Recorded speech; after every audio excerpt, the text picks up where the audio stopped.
बिस्मिल्लाहिर्रहमानिर्रहीम। नाजरीन, इंडिया और पाकिस्तान के दरमियान जंग की जंगबंदी हो गई है, लेकिन इस जंग के बारे में चंद झूठी खबरें फैलाई गई थी कि एक प्री प्लान जंग थी और इसके लिए पहले से मनसूबाबंदी की गई थी। इसमें इंडिया के अपने मकासद थे और पाकिस्तान के अपने मकासद थे। इंडिया के मकासद ये थे कि इंडिया के चंद प्रोविंसेस में इलेक्शंस होने जा रहे हैं और नरेंद्र मोदी उन इलेक्शंस में फतह हासिल करना चाहते हैं, और पाकिस्तान के बारे में ये झूठी खबर फैलाई गई थी कि पाकिस्तान की आर्मी और अवाम के दरमियान नफरत बढ़ गई है और आर्मी ने यह ड्रामा इसलिए रचाया कि अवाम के दिलों में दोबारा जगह बना ले। नाजरीन, अब हकीकत की तरफ आते हैं। जब हम नरेंद्र मोदी के इलेक्शंस की तारीख पर नज़र दौड़ाते हैं तो 2014 के इलेक्शन से पहले 27 अक्टूबर 2013 में पटना का वाक़या पेश आता है। पटना में नरेंद्र मोदी के इलेक्शन रैली में धमाके हुए और इन धमाकों का इल्ज़ाम मोदी ने पाकिस्तान पर लगाया। इन धमाकों को पाकिस्तान के ख़िलाफ़ इस्तेमाल करके अवाम के सेंटिमेंट्स को उबारा और इंडिया के अवाम ने नरेंद्र मोदी को पहली बार वज़ीर आज़म मुंतखब किया। नाज़रीन, 2019 के इलेक्शन से पहले 14 फरवरी 2019 को पुलवामा का वाक़या पेश आता है।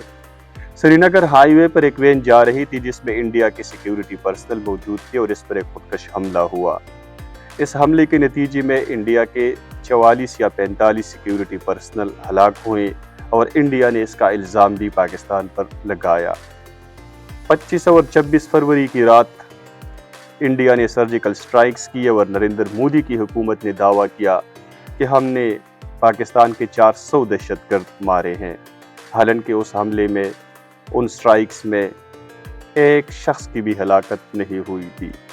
अब हम आते हैं 2024 के इलेक्शंस की तरफ। तो आप ये सोचेंगे कि 2024 के इलेक्शन से पहले इस तरह का कोई फॉल्स फ्लैग ऑपरेशन का वाक़या सामने नहीं आया। नाजरीन, 2024 के इलेक्शंस कैंपेन में मोदी ने आर्टिकल 370 के रिवोकेशन को इस्तेमाल करके वोट हासिल की। 5 अगस्त 2019 की तारीख आपको याद होगी कि जब नरेंद्र मोदी की हुकूमत ने आर्टिकल 370 को ख़त्म किया, जो कि मकबूजा कश्मीर को यूनाइटेड हिंदुस्तान इंडियन फेडरेशन का हिस्सा बना लिया। अब आप ये सोचेंगे कि अब तो इलेक्शन भी नहीं होने जा रहे हैं, तो 22 अप्रैल 2025 को पहलगाम का वाक़या क्यों पेश आया? ये क्यों इंडिया का एक फॉल्स फ्लैग ऑपरेशन है? तो नाज़रीन, इससे पहले हम आरएसएस की तारीख पर एक मुख्तसर सी नज़र दौड़ाते हैं। आरएसएस की बुनियाद 27 सितंबर 1925 को डॉक्टर कीबे हिजगवार ने रखी।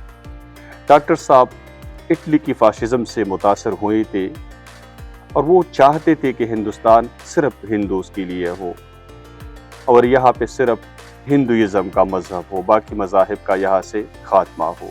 नाज़रीन, ये तहरीक पार्टीशन के ख़िलाफ़ थी और इसलिए इस तहरीक के एक रुकन ने 30 जनवरी 1948 को महात्मा गांधी को हलाक किया। ये भी कहा जाता है कि कायद-ए-आज़म मोहम्मद अली जिन्नाह और जवाहरलाल नेहरू को भी ये तहरीक कत्ल करना चाहती थी, लेकिन लकीली वो बच गई। अब इस तहरीक के मंशूर में ये बात लिखी गई है कि ये इसका कोई भी रुकन 75 साल पर पहुंच जाता है तो वो आरएसएस के सारे ओहदों से फारिग होगा, वो रिटायर समझा जाएगा। तो अब चूंकि भारतीय जनता पार्टी आरएसएस के एक सियासी विंग है और मोदी इसके एक मेंबर है और मोदी की अब उम्र है 74 साल, तो अब 27 सितंबर 2025 को इसके 100 साला पूरे होने जा रहे हैं। इस 100 साला तकरीबात में एक फंक्शन रखा गया है और नरेंद्र मोदी इस फंक्शन में मेहमान खुसूसी होंगे। तो इस फंक्शन में जाने से पहले मोदी कुछ इस तरह करना चाहते थे कि आरएसएस इस 75 साल की उम्र की क़ैद को ख़त्म करे और मोदी को आगे भी वज़ीर आज़म बनने का मौका मिल जाए।